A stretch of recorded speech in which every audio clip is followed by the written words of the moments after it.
Buenas tardes, hermanos y hermanas. Sean todos bienvenidos una tarde más que hemos venido a glorificar a nuestro Dios, ¿verdad? Y a poner nuestras peticiones delante de Él y a aprender de su palabra, ¿verdad? También quiero darle la bienvenida a los hermanos que nos siguen a través de Zoom, que sean todos muy bienvenidos y esperemos que pronto podamos reunirnos los que están en Zoom, aquí también físicamente, ¿vale? Que también se les echa de menos mucho los hermanos que están siguiéndonos por Zoom, ¿verdad?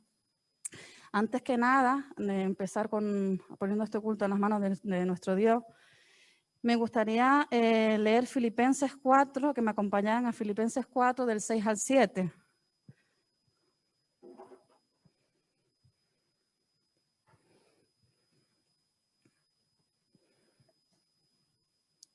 ¿Lo tenemos?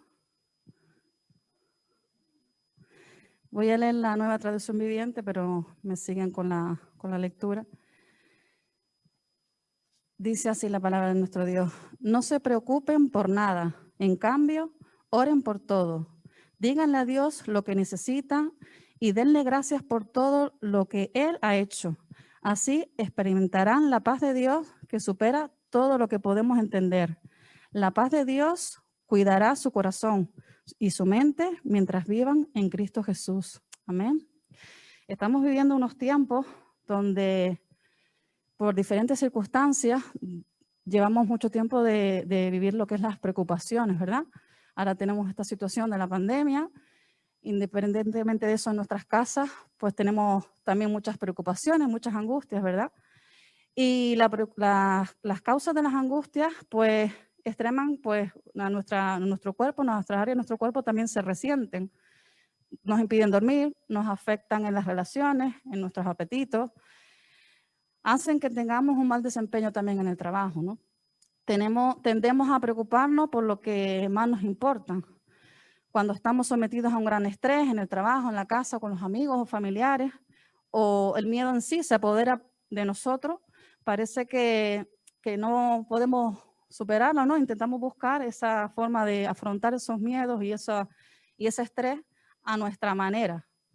Y muchas veces tendemos a no confiar de Dios, ¿verdad?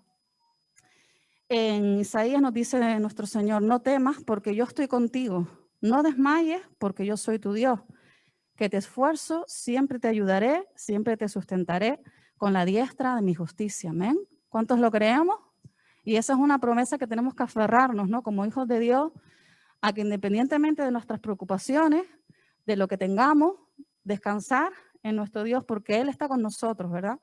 Dice también en Mateo: llevad mi yugo sobre vosotros y aprended de mí, que yo soy manso y humilde de corazón, y hallaréis descanso para vuestras almas. Tanto en Mateo, en los capítulos 5 y 7, Jesús nos da instrucciones sobre las oraciones, sobre la oración, sobre la ira, el adulterio, el dinero, las posesiones y otros temas, pero termina hablando también sobre las preocupaciones. Jesús nos dice en Mateo en el capítulo 6, que los pájaros en el aire y las flores en el campo están provistas, y son pájaros y flores. ¿Cuánto más se preocupa por nosotros? Una cantidad inmensa, ¿verdad? Él se preocupa por nosotros mucho más que las cosas que Él ha creado. Él no murió en la cruz por ellos, Él murió por nosotros en la cruz. Entonces estamos provistos, ¿no? Así que tenemos que descansar en Dios en ese sentido. Dice también que busquemos el reino de Dios, que busquemos el reino de Dios primero, y lo demás será añadido. También quiero terminar hablando sobre Filipenses 4:16, cómo Pablo le dice: le proveerá de todo lo que necesiten conforme a las gloriosas riquezas que tienen en Cristo. La provisión de Dios no significa que obtendremos todo lo que queremos o incluso todo lo que pensamos que necesitamos. De hecho, Pablo en la cárcel, sin embargo, reconoció que todas sus necesidades espirituales fueron satisfechas en Cristo. Lo mismo es cierto para nosotros. Cuando permanecemos en Él, tendremos todo lo que necesitamos. Hermanos, recuerden que la preocupación es nuestra incapacidad y falta de voluntad para confiar en Dios. No sabemos si Dios hará lo que queremos que haga en nuestras vidas.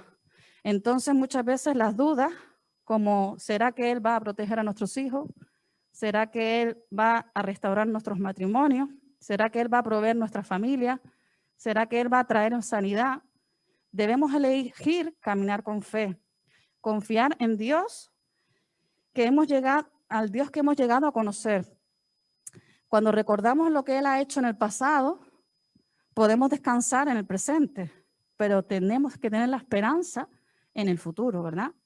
Porque Dios dice que Él es eterno, que nunca se cansa, al mismo tiempo que deposita nuestra fuerza en nosotros. Él es nuestro proveedor de ayuda. Nunca duerme, sino que vela por nosotros, dice en Salmo 121. Así que, hermanos, Él es todopoderoso, Él es omnisciente, Él siempre suple, nos guía, nos consuela y nos fortalece, ¿verdad? Y provee de nosotros como sus hijos que somos. Así que debemos de confiar y de descansar en Él. Y quiero terminar leyendo otra vez este versículo que nos exhorta Pablo. No se preocupen por nada, en cambio, oren por todo. Díganle a Dios lo que necesitan y denle gracias a Dios por todo lo que Él ha hecho. Así experimentarán la paz de Dios que supera todo lo que podemos entender. La paz de Dios cuidará su corazón y su mente mientras vivan en Cristo Jesús. Amén. Bendito Padre Celestial, te damos muchísimas gracias, Señor, por este nuevo día que tú nos has regalado, Señor. Gracias, Señor, porque podemos venir libremente, Señor, a poner nuestras peticiones, nuestros deseos, nuestros anhelos en tus manos, Señor.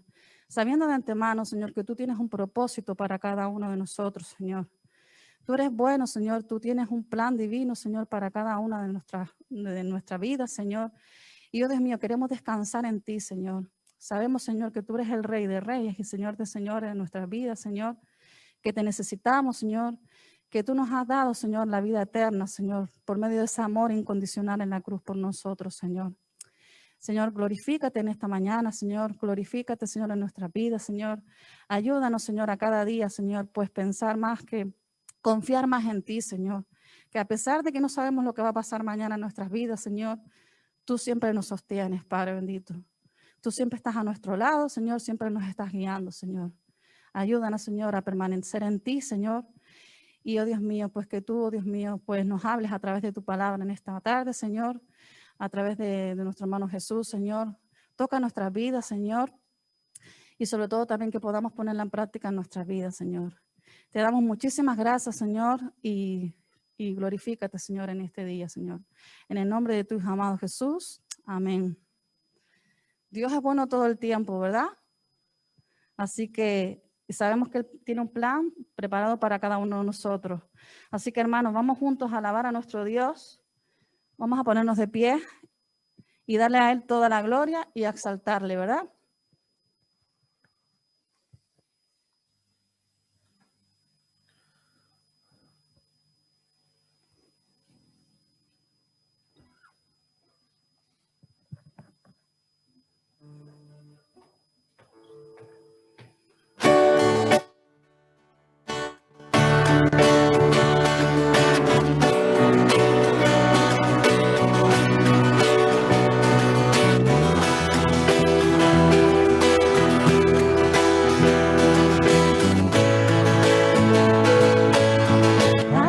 Ciñe de poder,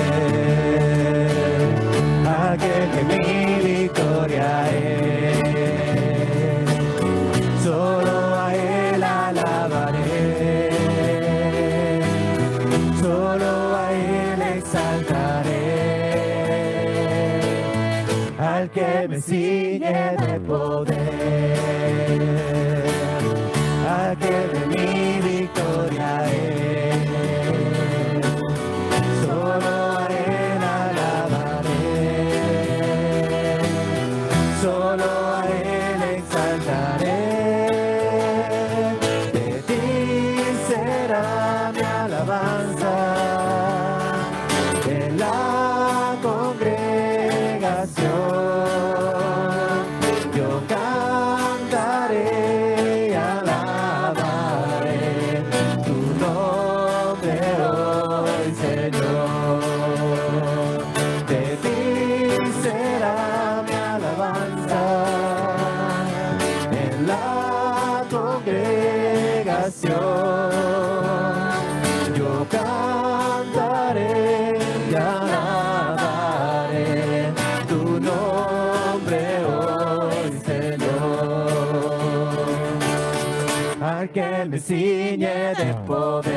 exaltaré. Al que me ciñe de poder, aquel que mi victoria es. Solo a él alabaré, solo a él exaltaré. De ti será mi alabanza en la congregación.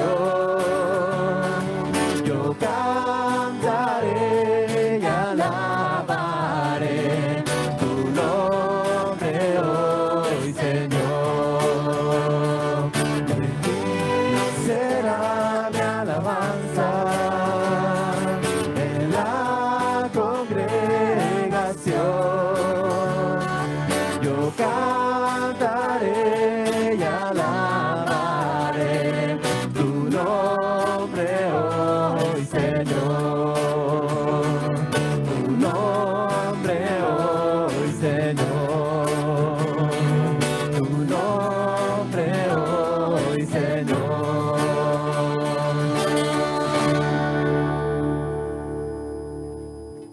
Buenas tardes, mis hermanos, que el Señor les bendiga en esta tarde, noche de oración.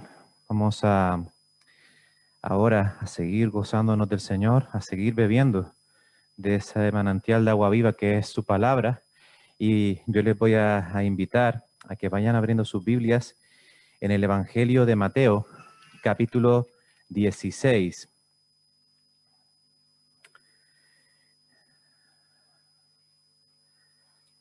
Como algunos, o la mayoría, saben, en los tiempos que el Señor me dispone que un servidor esté aquí frente a toda la congregación llevando la palabra, estamos reflexionando sobre el libro de Amós. Y en el libro de Amós vemos una actitud de parte del pueblo de Dios que es muy injusta para con Dios, en el sentido de que somos infieles delante del Señor. Y meditando en ello y orando en el Señor para buscar un tema para hoy jueves, creo que es importante que, ya que estamos viendo el pueblo de Dios rebelde, es bueno que complementemos esa enseñanza con esta otra que se encuentra en Mateo capítulo 16, versículos del 13 al 26. Es un texto muy conocido. Quizás preparados para servir conocen más este texto en Lucas, sobre todo si yo dijera Lucas 9:23, todos sabríamos qué versículo es el que estamos hablando. Todo aquel que quiera seguir a Cristo, ¿verdad? Niéguese a sí mismo, etcétera, etcétera, etcétera. Bien, y lo titulado ¿Tu vida tiene propósitos eternos? Y lo pongo entre signos de pregunta, porque es una pregunta que me quiero hacer y que quiero trasladar a toda la congregación para que cada uno de nosotros, personalmente hablando, hagamos hoy un ejercicio de equilibrio, un ejercicio de balance sobre nuestras propias vidas y de si estamos teniendo vidas con propósitos eternos o estamos teniendo vidas con propósitos terrenales. Los discípulos del Señor Jesús hoy en día necesitamos enfocar nuestras vidas en los valores eternos de Dios. El Señor Jesús tenía plena conciencia de sus prioridades y nada de lo que había en el mundo lo desvió de su único propósito en esta vida terrenal que él vivió. Ese propósito era el establecimiento de su reino en la tierra. Entonces es cuando lanzamos esta pregunta: ¿son tus propósitos eternos o son propósitos terrenales? Todos conocemos, si es por el instituto, si no es por nuestros propios hijos que lo han tenido que leer en alguna ocasión, al autor, poeta español Machado. Él escribió una frase muy conocida por todos, que se dice así: caminante no hay camino, se hace camino al andar. ¿Cierto, verdad? Pero aquí el problema no es tanto el tesón y el sacrificio que nosotros hagamos de manera personal para abrirnos caminos, para abrirnos un camino, sino en qué camino estamos caminando? ¿Cuál es el camino que estamos eligiendo? ¿Cuál es el propósito de nuestras vidas? ¿Cuál es la meta de ese camino que estamos andando? Los propósitos de un creyente, de un seguidor de Cristo, de un discípulo, tienen que ser propósitos eternos, propósitos dignos del mayor de los sacrificios. El Señor Jesús nos enseña esta verdad. El discípulo de Cristo tiene que saber a dónde va a ir. ¿Para qué estamos en este mundo? Es una pregunta. ¿Cuál es la meta de tu vida? ¿La meta de tu vida establece el reino de Dios? ¿La meta de tu vida está puesta los ojos en Cristo? Vamos a estudiar, o por lo menos ver a la luz de la vida del Señor Jesús, cómo deben de ser los propósitos para nosotros, sus discípulos, aquellos que le siguen, aquellos que algún día creyeron en Cristo Jesús, aceptaron al Señor Jesucristo en sus vidas, vinieron en Él en arrepentimiento y fe, y ahora queremos caminar según los valores que el Señor Jesucristo nos dejó en su palabra. Tanto Antiguo como Nuevo Testamento es nuestro manual de instrucciones para la vida. Y a través de este manual de instrucciones es que nos vamos a poner a caminar, como se ve en esa imagen. Ahí vemos un señor que está eligiendo entre dos caminos. Y normalmente solemos enfrentarnos a esta situación todos los días. Podemos ir a la derecha o podemos ir a la izquierda, pero tenemos que elegir un único camino. Y todos los días nos equivocamos y a veces acertamos. En esta lectura que vamos a desarrollar ahora, quiero que se centren, o por lo menos que se fijen muy bien en Pedro. Que se fijen muy bien en Pedro y en cómo él reacciona ante dos situaciones concretas que todos conocemos, pero quiero que se fijen muy bien. Vamos a empezar la lectura en el versículo 13. Y dice así: viniendo Jesús a la región de Cesarea de Filipo, preguntó a sus discípulos diciendo: ¿quién dice los hombres que es el Hijo del Hombre? Ellos dijeron: unos Juan el Bautista, otros Elías, y otros Jeremías, y algunos de los profetas, o algunos de los profetas. Él les dijo: ¿y vosotros? ¿Quién decís que soy yo? Respondiendo Simón Pedro dijo: tú eres el Cristo, el Hijo del Dios viviente. Entonces le respondió Jesús: bienaventurado eres, Simón, hijo de Jonás, porque no te lo reveló carne ni sangre, sino mi Padre que está en los cielos. Y yo también te digo que tú eres Pedro, y sobre esta roca edificaré mi iglesia, y las puertas del Hades no prevalecerán contra ella. Y a ti te daré las llaves del reino de los cielos, y todo lo que atares en la tierra será atado en los cielos, y todo lo que desatares en la tierra será desatado en los cielos. Entonces mandó a sus discípulos que a nadie dijesen que él era Jesús el Cristo. Sigue la lectura en el versículo 21.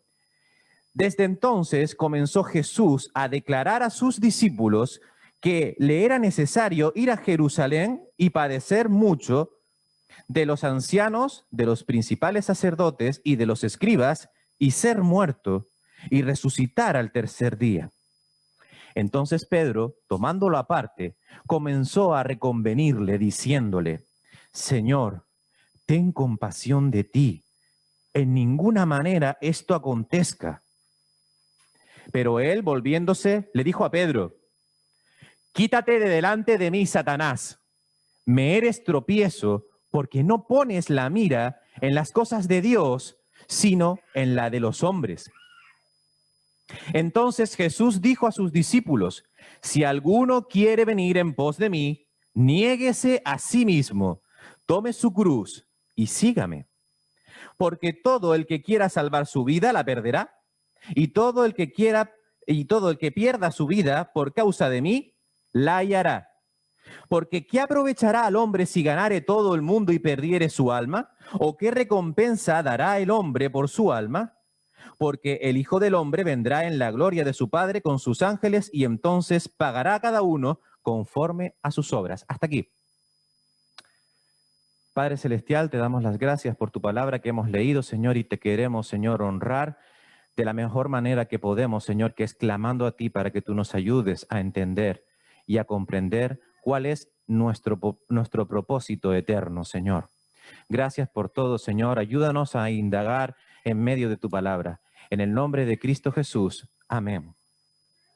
Bien, como les decía, en esta lectura vemos dos momentos importantes en la vida del apóstol Pedro, muy diferentes, a la vez que muy contrarios, y que muy posiblemente se repita en nuestras experiencias personales, en nuestros tiempos como discípulos del Señor. El Señor enseña en estos versículos cuál es su misión y revela su personalidad divina a través de la inspiración de Pedro. Es en este punto crítico donde el Señor quiere enseñarles quién es Él y a qué ha venido. Y por ende, quiere enseñarles también quiénes son ellos y para qué han sido llamados. En este momento es cuando yo quiero recordar un pasaje que nos va a ayudar mucho a entender todo esto después. Es un pasaje casi que paralelo. En el capítulo 6 del Evangelio de Juan.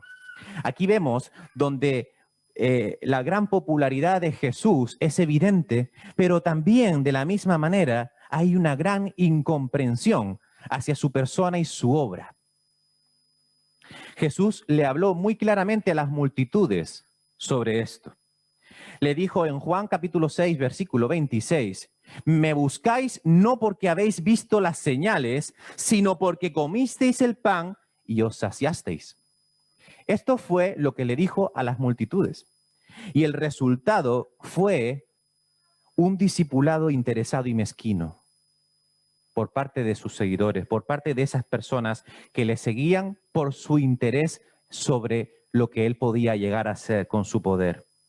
Por eso Juan 6:66 dice, desde entonces muchos de sus discípulos volvieron atrás y ya no andaban con él. El propósito de esas personas era terrenal. Pero Jesús nos está enseñando que no tenemos que caminar nuestras vidas con esos propósitos terrenales. Antes nuestra hermana Leonor ha tocado un versículo muy relacionado con este tema, que es que él le busca primero el reino de Dios y su justicia, y todo lo demás vendrá por añadidura. En el versículo 13, si volvemos a Mateo capítulo 16, versículo 13, el primer versículo que hemos leído, podemos observar cómo el Señor les lanza una pregunta introductoria para empezar a trabajar en los corazones y en las mentes de sus apóstoles. Él les pregunta, ¿quién dice los hombres que es el Hijo del Hombre? En otras palabras, nos está preguntando, ¿quién cree el mundo que soy yo, Jesús, Jesucristo? Podríamos empezar a pensar y podríamos empezar a recordar qué es lo que hemos escuchado al mundo decir sobre nuestro Señor. Muchas personas dirían que era una gran persona, que dejó buenas enseñanzas. Otros dirían que era un profeta de aquellos tiempos. Algunos dirán que era un revolucionario loco, que creó una religión muy influyente. Y otros dirán que es un invento de la iglesia para controlar a las personas. Hoy abundan muchas opiniones acerca de nuestro Señor Jesús, acerca de su persona, acerca de su ministerio, acerca de su vida. Y aunque hay muchas corrientes que circulan por ahí, lo importante para Jesús no es lo que piensa el mundo sobre él. Porque luego les hace otra pregunta. ¿Y vosotros? ¿Quién decís que soy yo? Esa pregunta es para nosotros. Esa pregunta es para sus discípulos. Esa pregunta ya es más concreta. Porque al Señor no le interesa lo de fuera, al Señor le interesa lo de dentro, nuestro corazón. Hazte esta pregunta. Yo sé que es muy básica. Diremos, bueno, pero ¿y esta pregunta tan básica que vamos a contestar? Está claro, ¿no? ¿Quién es Jesús para mí? ¿Quién es Jesús para mí? Reflexiona muy bien en ella porque de esta respuesta depende mana el corazón del mensaje de esta tarde. Porque es el corazón en lo que se fija el Señor. Él no se fija en lo que nosotros podamos hacer, cómo podamos vestir, o qué trabajo tenemos, o cuánto dinero ganamos. Él no se fija en nada de eso. Pedro, en el versículo 16, le dice, tú eres el Cristo, el Hijo del Dios viviente. Como Pedro le declaró con su boca, nosotros también podemos declarar esto. Jesús es el Mesías, es el Salvador, es nuestro Señor, es nuestro Redentor, es nuestro Rey, es nuestro Dios, es la segunda persona de la Trinidad, es el Cristo. Pero tu boca tiene que declarar lo que tus pies hacen, lo que tus manos tocan, lo que tus ojos ven. En otras palabras, tu confesión de fe tiene que ir acorde a tus propósitos de vida. Es decir, no sirve de nada decir el Señor, Jesús es el Señor, si luego yo camino una vida lejos de sus propósitos. Porque hemos leído, todo aquel que me quiera seguir, ¿qué dice la palabra de Dios? Niéguese a sí mismo, tome su cruz cada día y sígame. Y eso rompe con todo lo terrenal, con todos nuestros propósitos terrenales. Eso rompe con todo lo que pueda haber en nuestro corazón que anhele de este mundo. Y es muy fuerte. Y es muy duro. Y por un momento pongámonos en la piel, en los corazones de aquellas personas que se volvieron atrás. ¿Cuánto tenían que perder por seguir a Jesús? ¿Cuánto tendríamos que perder nosotros que ahora mismo no le hemos entregado al Señor para seguir a Jesús? Ponte por un momento en esa piel, ponte en un momento en esas mentes de esas personas que ya no seguían a Jesús. Obviamente no era la respuesta correcta. No le vamos a dar la razón a ellos, pero es duro, es difícil. Tomar la cruz cada día y seguirle no es tarea fácil. Si nuestros propósitos no van acorde a sus propósitos, estaremos haciendo lo mismo que hacían estas multitudes que lo seguían. Me buscáis porque comisteis el pan y os saciasteis. La respuesta de Pedro no se debió por medios propios ni méritos humanos. Fue el mismo Padre quien puso en su corazón ese deseo impulsivo de decir esas palabras. Jesús le dijo algo muy bonito, pero que contrarresta mucho con lo que se lee a continuación. Jesús le dice a Pedro, bienaventurado. Allí, en el versículo 17. Entonces le respondió Jesús, bienaventurado eres, Simón, Simón, hijo de Jonás, porque no te lo reveló carne ni sangre, sino mi Padre que está en los cielos.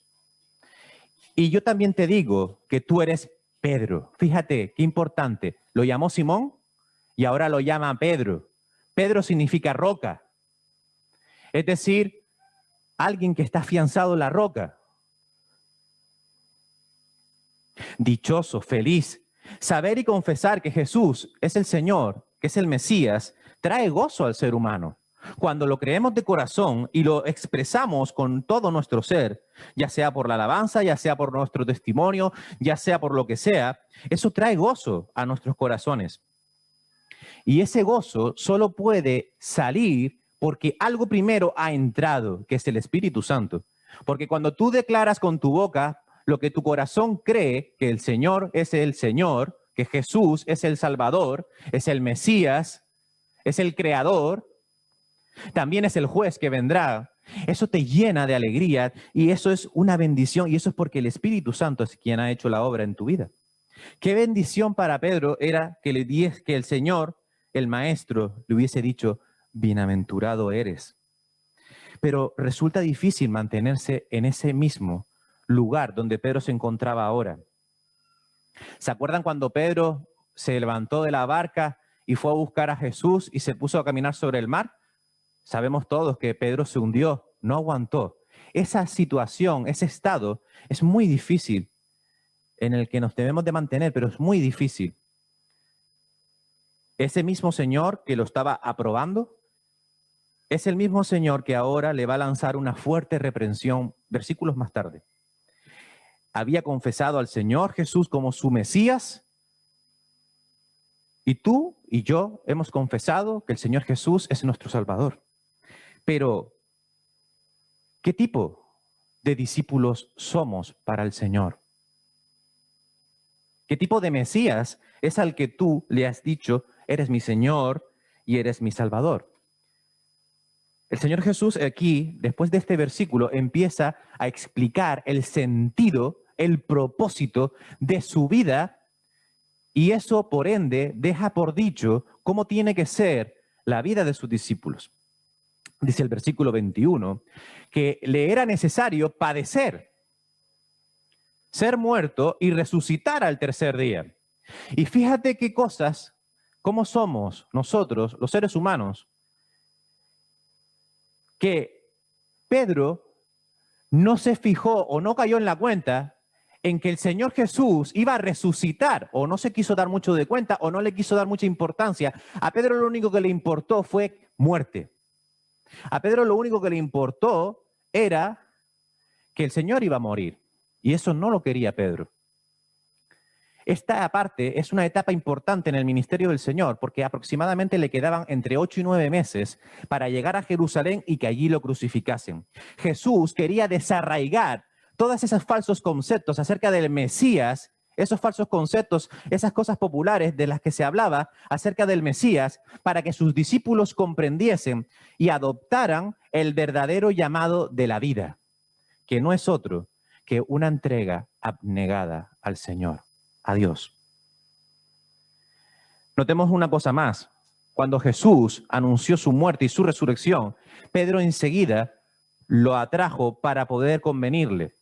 Los más estudiosos, las personas que comentan, dicen que Pedro era el vocero de los demás. Es decir, que el sentimiento era completo en todo lo que era el grupo de los apóstoles, pero Pedro le tocó sufrir la consecuencia de ser, como que llamamos aquí, como se dice, la cabeza de turco, por decirlo de alguna manera, porque él fue el que se dirigió al Señor para decirle, para reconvenirle, para decirle, no lo hagas. Dice el versículo 22, Pedro, tomándolo aparte, comenzó a reconvenirle. La osadía del amor. La osadía de un propósito que aparentemente tiene buen sentimiento o buen fin. ¿Cuántas veces hemos pensado o hemos propuesto hacer algo en nuestras vidas que creemos que es bueno, que creemos que es lícito, que creemos que es una causa justa? Bien, pues esto es lo que pensaba Pedro. Pedro no quería morir, no quería ver morir a su Señor, a su Maestro. No había nada de malo en ese propósito para él, desear el bienestar de tu Señor, defenderlo. ¿Se acuerdan Getsemaní? La espada, la oreja de Malco.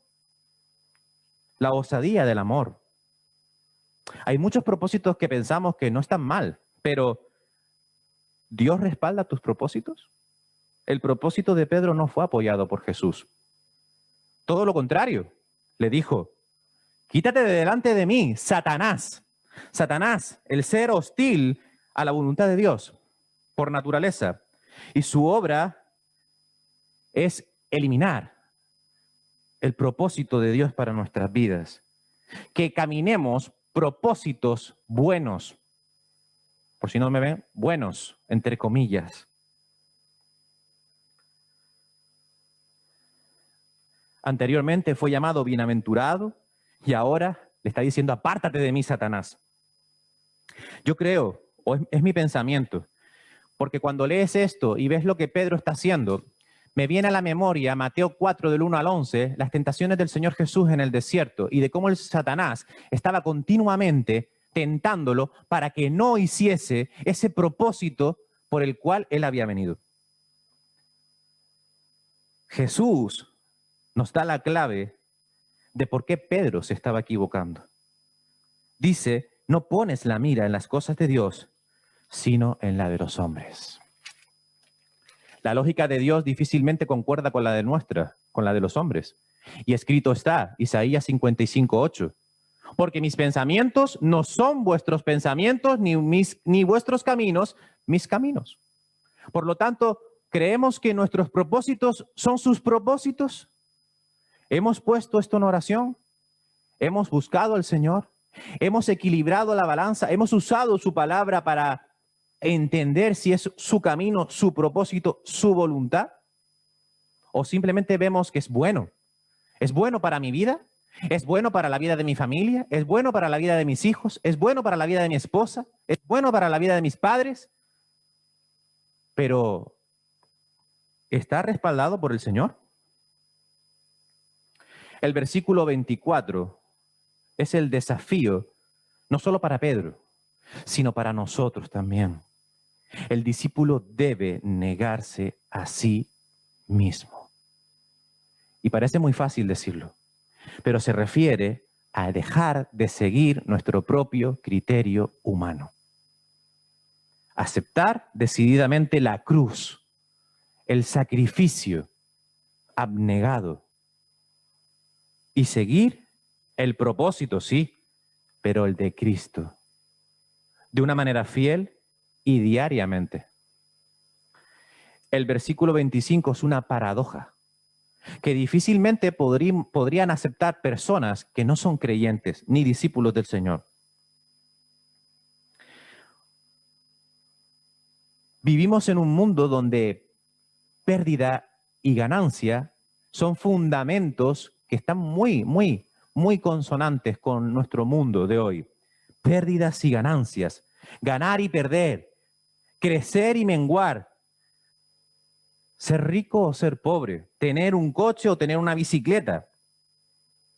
Pero Cristo usa estas dos palabras tan fundamentales. Todos hemos estudiado un poco matemáticas y sabemos que hay números positivos y números negativos, ¿verdad? Que cuando le cambiamos el signo a los números, totalmente cambian su valor. Pues esto es lo que Cristo hizo con estas dos palabras. Cambió absolutamente el valor de la palabra pérdida y el significado de la palabra ganancia.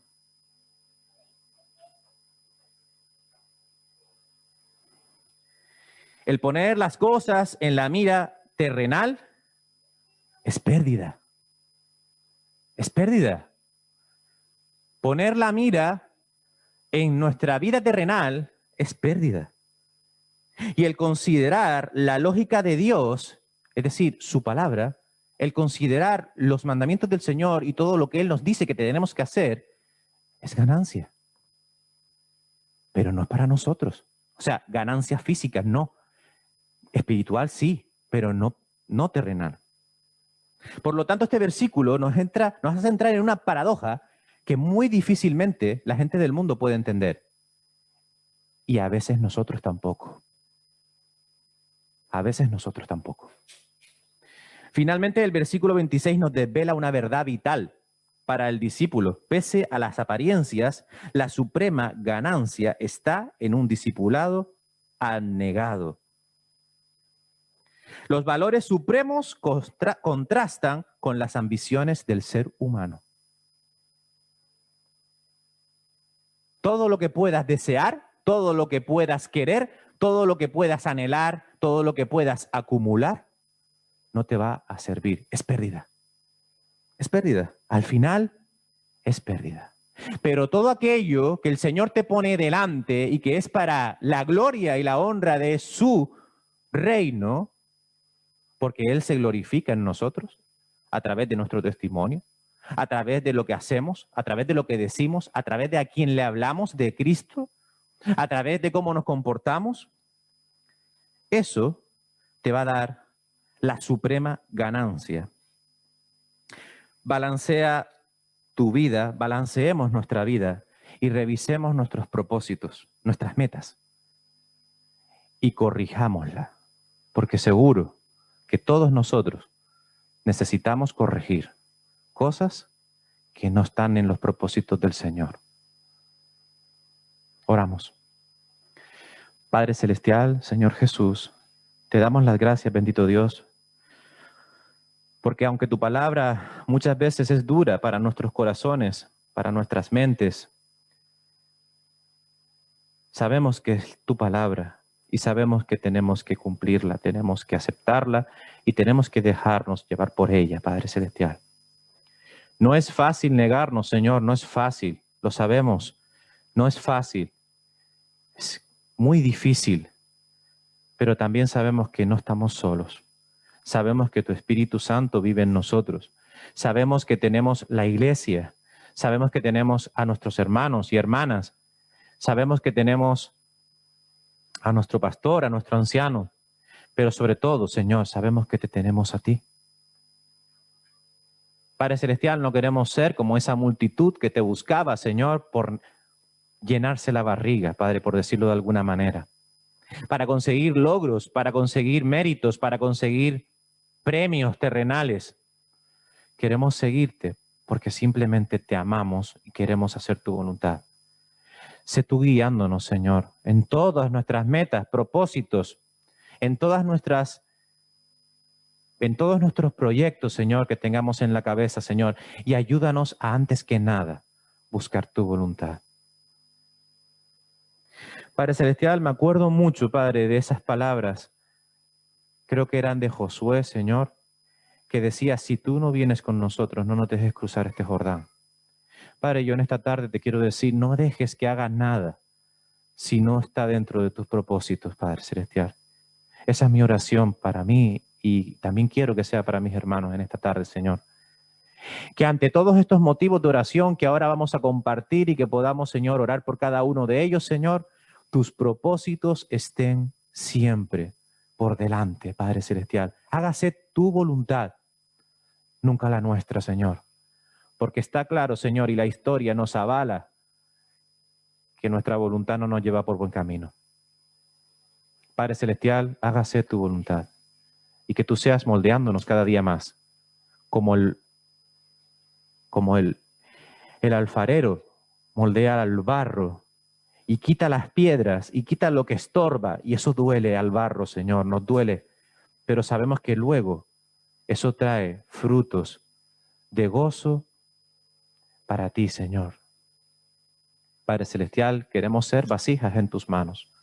Queremos ser, Señor, como esta canción, un poema de salvación, que sean nuestras vidas un poema de salvación. Que podamos, Señor, decir a voces lo que verdaderamente estamos haciendo con nuestros pies, con nuestras manos, con nuestras mentes, con nuestros ojos, con todo nuestro ser, Señor. Que tú nos ayudes, Señor, a ver tu propósito, tus metas, tus caminos, y ayúdanos a seguirlos, porque como bien dijo nuestra hermana antes, Señor, tú tienes un plan perfecto para cada uno de nosotros. Tú tienes un camino perfecto para cada una de nuestras vidas. No son iguales, pero son perfectos. Ayúdanos a elegir el camino correcto, Señor. En tus manos lo dejamos. En el nombre de Cristo Jesús. Amén. Que el Señor le bendiga.